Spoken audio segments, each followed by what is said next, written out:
আজ থেকে ২০০ বছরেরও বেশি আগে মেদিনীপুর ও বাঁকুড়া প্রভৃতি জেলার জঙ্গলময় বিশাল এলাকায় ইংরেজ শাসনের বিরুদ্ধে যে বিদ্রোহ ধূমায়িত ও প্রজ্বলিত হয়েছিল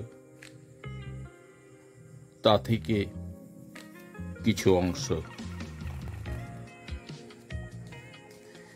রাজা ছত্র সিংহ তাদের এই কাজে উৎসাহ দিতে লাগলেন। জোর করে তার হাত থেকে জমিদারি কেড়ে নেওয়ার প্রতিশোধ তিনি বিভিন্নভাবে নিতে শুরু করলেন।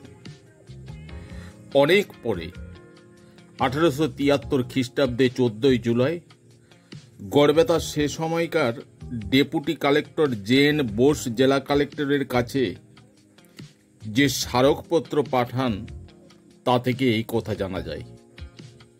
লায়েক বা পাইক কে? বগুড়ির রাজা ছত্রসিংহের সময় ওই অঞ্চলে বাস করত আদিবাসী, ভূমিজ আর অন্যান্য তথাকথিত নিচু জাতিরা। এখানে বেশিরভাগই বর্গক্ষত্রিয় বা বাগদিরা থাকত। বগুড়ি রাজ্য প্রতিষ্ঠিত হয়েছিল বহু আগে, খ্রিস্টীয় 15 শতকের মাঝামাঝি সময়ে। এ রাজ্যের প্রতিষ্ঠাতা ছিলেন গজপতি সিংহ। তারপর কেটে গেছে অনেক অনেক বছর, বহু রাজার পালাবদল হয়েছে। অবশেষে লায়েক রাজবংশ প্রতিষ্ঠিত হল বগুড়ি রাজ্যে। সেটা খ্রিস্টাব্দ 18 শতকের গোড়ার দিক।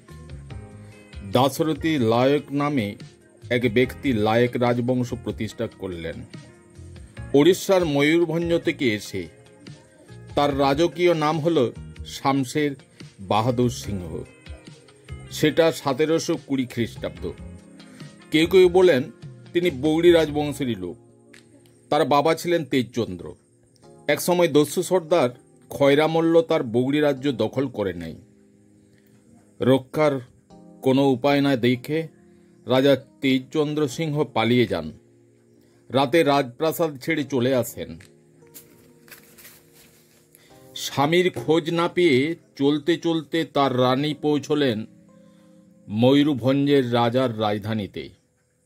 সেই রাজা ছিলেন তার স্বামীর বন্ধু।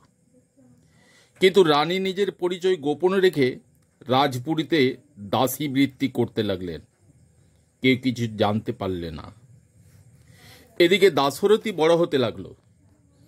সেই দেশের রাজার ছেলের নামও ছিল দাশরথী। তার সঙ্গে দাশরথীর বন্ধুত্ব হলো। দুজন একসঙ্গে খেলাধুলা, শিকার প্রভৃতি করতে লাগলো।